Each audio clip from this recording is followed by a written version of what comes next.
Welcome to EPG Pathshala.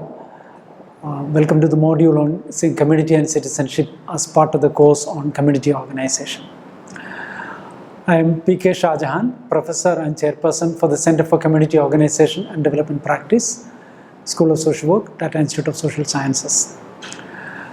Today in this module, we are going to deal with conceptual clarity on ideas of citizenship, how ideas of citizenship are integral to understanding communities in a democratic kind of an context.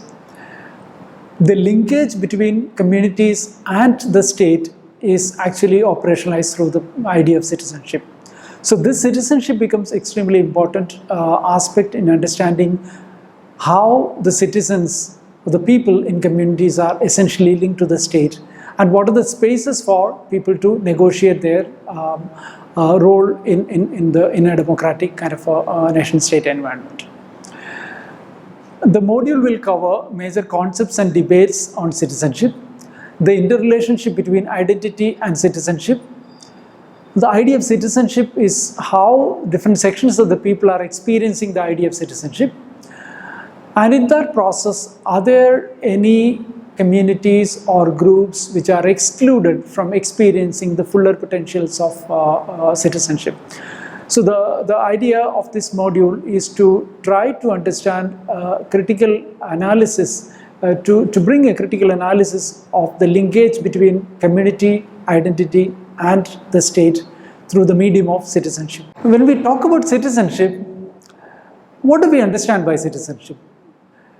Essentially, we understand that citizenship is talking about the membership of an individual in a community to a polity, a territorially defined state-owned society. That's a kind of idea which we have about citizenship. So it also comes with a lot of other aspects, like the loyalty. You are expected to show your loyalty to the idea of the state. By being a citizen, you have also certain duties and rights. You are entitled to certain rights, not primarily in relation to another human being, but all of these things is defined in terms of the individual's relationship with the state. So in that process, when you are talking about citizenship, we are essentially talking about the state is seeing everybody as equal. So there is a sense of equality, sense of universality applicable to every citizen in the country. So those are integral ideas around which citizenship is lying. So all those rights and entitlements which you have as part of an citizenship, it is protected by the state, by the law, the institutions of governance, and the legal and other mechanisms of the state. So in that sense, are we trying to say that citizenship is universal and unifying everyone within a nation state? Conceptually, yes, but is it the reality? So the module will actually try to look at the reality of citizenship and citizenship rights in the context of individuals' rights and entitlements within a nation state, kind of a democratic state concept. When we talk about citizenship as rights and entitlements, it is beyond the rights and entitlements. It is beyond what the state is supposed to do to the society or the people. It is also a set of cultural and symbolic and economic practices. When I am saying cultural, when we say Indian citizen, you are also thinking about certain cultures, certain languages and things like that. So there is not just the idea of abstract relationship which individual is having with the state. It is also coming with a sense of cultural backgrounds, a sense of political orientations, and the social background from which you come in. So when you say you are an Indian in a context which is outside India, it essentially talks about a lot of cultural as well as political and social factors, which is a part and parcel of this idea of citizenship. So it defines an individual competency to be a member of that polity. The citizenship actually defines the membership of an individual to the polity called the state-owned kind of a society. Now, how do we ensure that these rights and entitlements as well as the duties are monitored and ensured that everybody have access and all these phases are available to everyone in the country? So I will try to look at from the diagram, which is from the matrix which is put up on the board. You could see that there are different elements of citizenship. You look at what are the elements. The elements are civil, elements are political, elements are social. There are three different elements which we could actually look at from trying to understand the concept of citizenship. Now, if you look at all these elements on three different dimensions, what are the broad premises in which these elements are analyzed? What are the content of or the right which is ensured through this idea of citizenship? And what institutions are there to back, to provide these citizenship rights to everyone? Let's take the example of civil rights. The civil rights, it is necessary for ensuring that individuals' freedom is respected within a state context. So the broad premise is that civil rights will protect the necessary freedom. And what are the contents of it? You have freedom of thought, you have freedom of faith, you can own a property, you can conclude valid contracts, you have right to justice, you have right to works. All these things becomes the content of the civil rights which we are talking about. If you have a grievance, where do you go? You go to the institution as the courts of justice. So these courts of justice will provide the institutional framework for ensuring that these rights are protected. Now come to the political rights. Political rights essentially means, the broad premise is that the right to participate in exercise of political power. How do this political power comes into operation? You can exercise your franchise to elect a representative, or you can yourself get elected as a representative for the people. So these are the basic rights you have. You can elect your own representative, or you can stand for your own self as an elected representative, a representative to be elected. And what are the institutions which ensure that these rights are protected? It is a parliament, it's the legislative councils of the state, or the local governments at the local level, at the municipal or the panchayat level. Coming to the social rights, we are talking about the economic and social welfare of the people. You have a right to live a life of civilized being. You have, you will get education. You have welfare services, health, all those kind of welfare services which are essential for people to exercise their own rights and entitlements, or even for that matter to live a life of dignity and justice. So there are institutions of educational institutions, social service departments, and various other state institutions which ensure that these rights are ensured and protected by the institutions of governance as well as other institutions of the state machinery.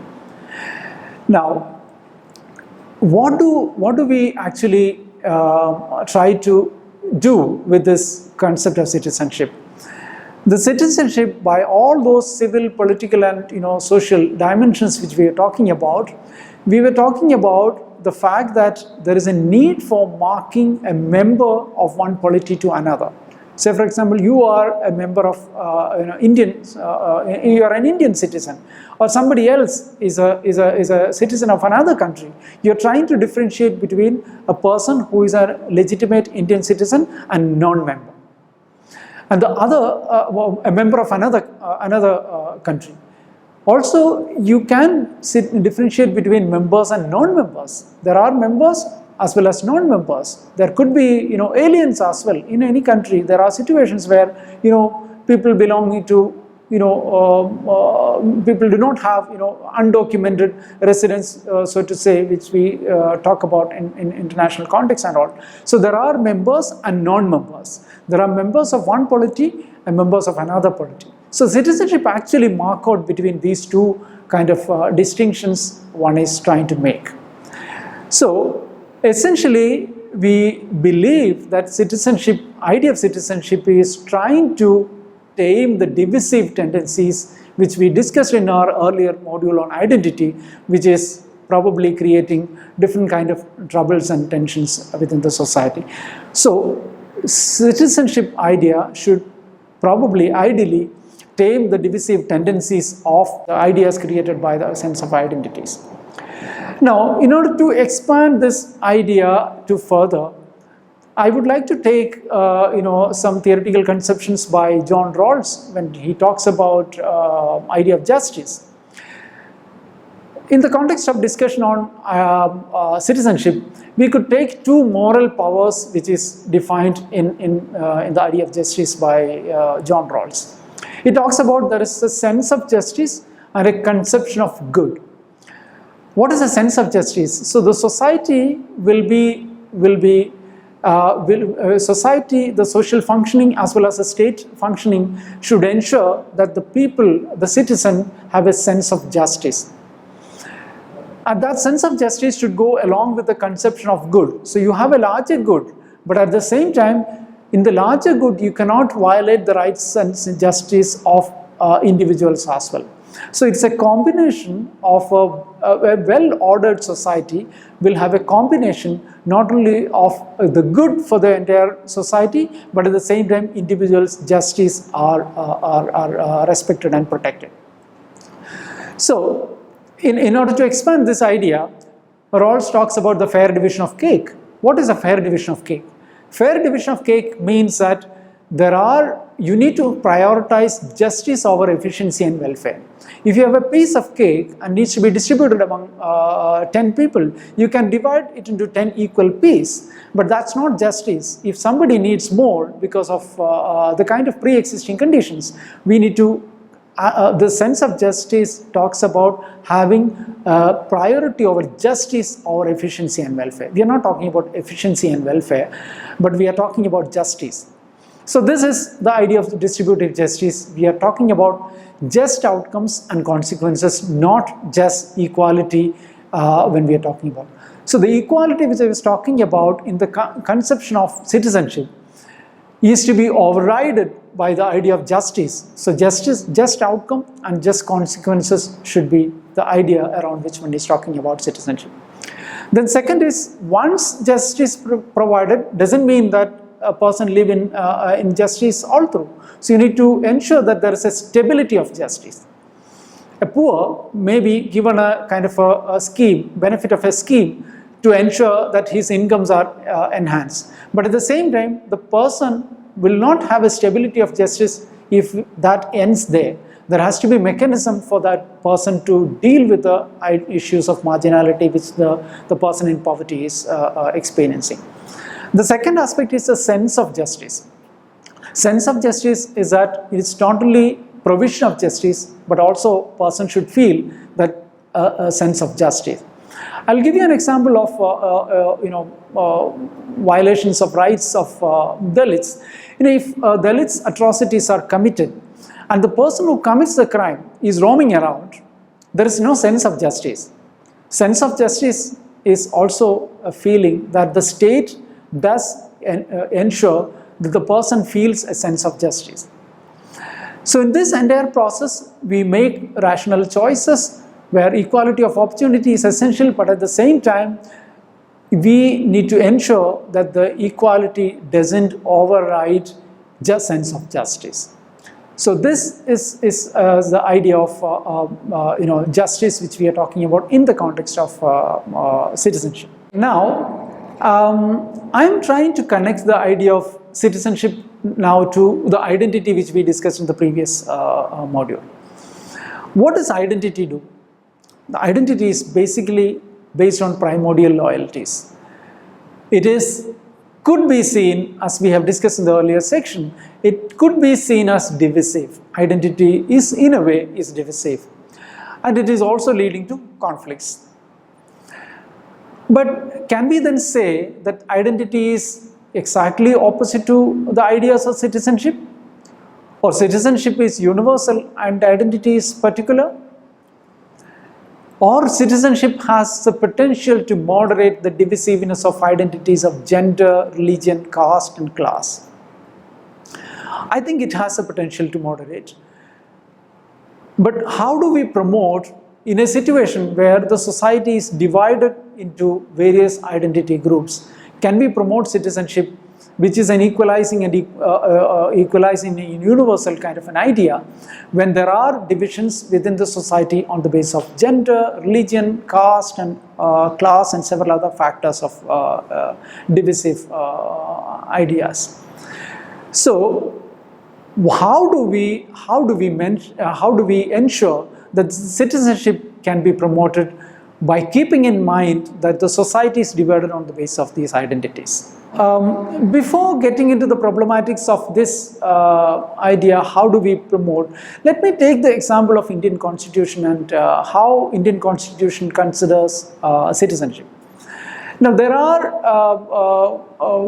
different ways in which you are expected to get Indian citizenship. It could be by birth, it could be by descent, it could be by registration, it could be by naturalization, or incorporation of a territory become part of your country, or under, in specifically in Indian context, under Assam Accord, people who have migrated from other parts of the region, moved to the country before 25 March 1971, they are given citizenship rights. So there are different ways in which citizenship is ensured for the people of this country. Now, I'm coming back to the idea of divisiveness and things like that. Despite, we understand that despite the universal, so to say, rhetoric of citizenship, which is supposed to be a kind of a universal and equalizing kind of a concept, it has never been expanded to all members of the polity. It is a reality that several communities, such as nomadic communities, who are not able to get their education, when we are talking about the social dimensions of citizenship, nomadic communities are not able to get education. I talked about Katkari communities in my previous module. These communities move from one place to another, and they are not able to get their education properly because their entire family moves. So they are not getting the rights as supposed to be everybody is getting. The diasporic communities are also probably not getting. They are Indian citizens but living elsewhere. Their entire life is completely in another context. They cannot be considered as getting all citizenship rights. Of course, there are several initiations happen in terms of overseas citizens of India and all those kind of regulatory mechanisms which have been made by the state to ensure that they also get equal kind of considerations.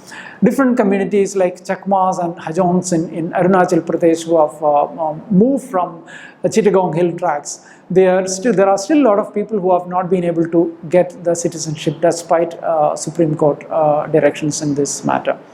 So what I'm trying to say is that many are excluded from the status and scope of citizenship, be it Dalits, the violations of rights happening in the case of Dalits throughout the country, all through the history of this country.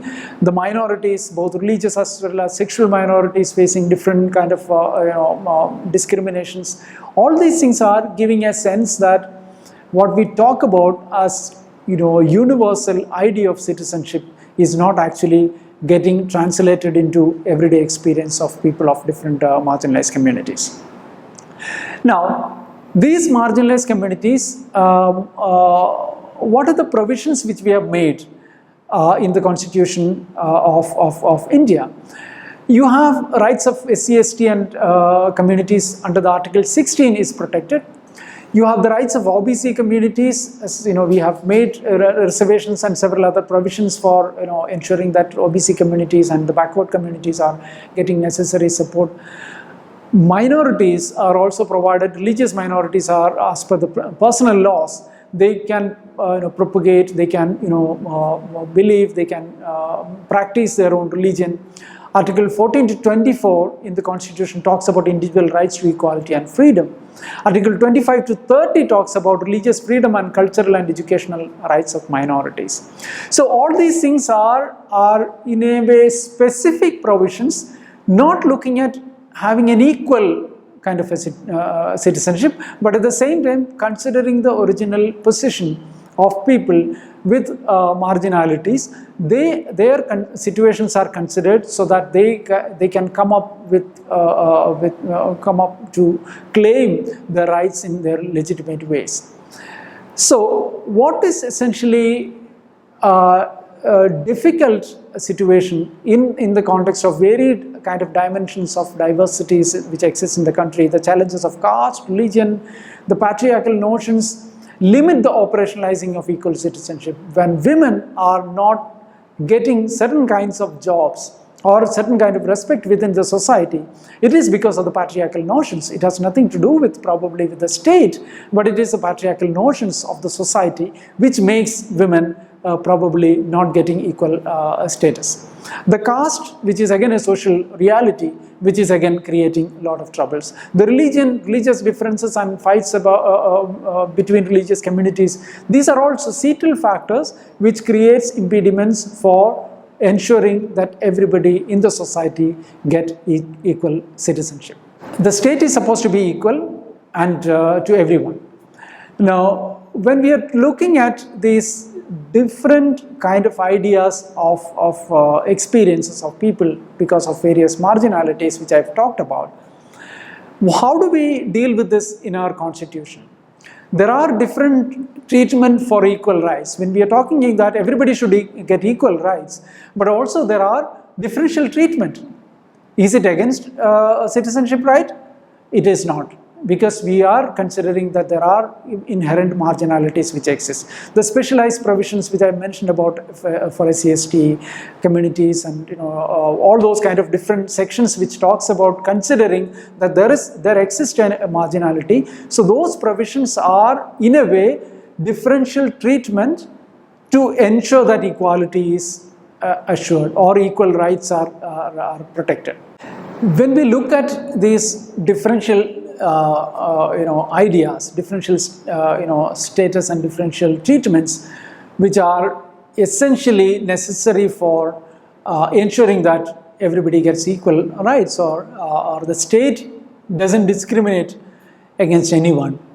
So the reservation which we have in the country is an essential feature of the constitution which talks about that there are social, economic, educational backwardness of certain sections of the society that needs to be taken into consideration when we talk about representation, educational, access to education, jobs and everything. So that's the reason why we are talking about reservations and affirmative actions. Now, within the context of the state mechanisms and within the context of the citizenship ideas, what are those negotiation spaces which are available for ensuring this possibility of considering marginalities? I will go by the three different dimensions or elements of citizenship rights: the civil, the political and the social domain. In the civil domain, you could see that the personal laws, we have a whole set of personal law. There are a lot of discussions about uniform civil code and things like that, but at the same time the idea behind the personal law initially was that each community has their own sets of practices and it needs to be protected. So you have the personal laws protected. You have institutions to protect and promote religious and cultural aspects.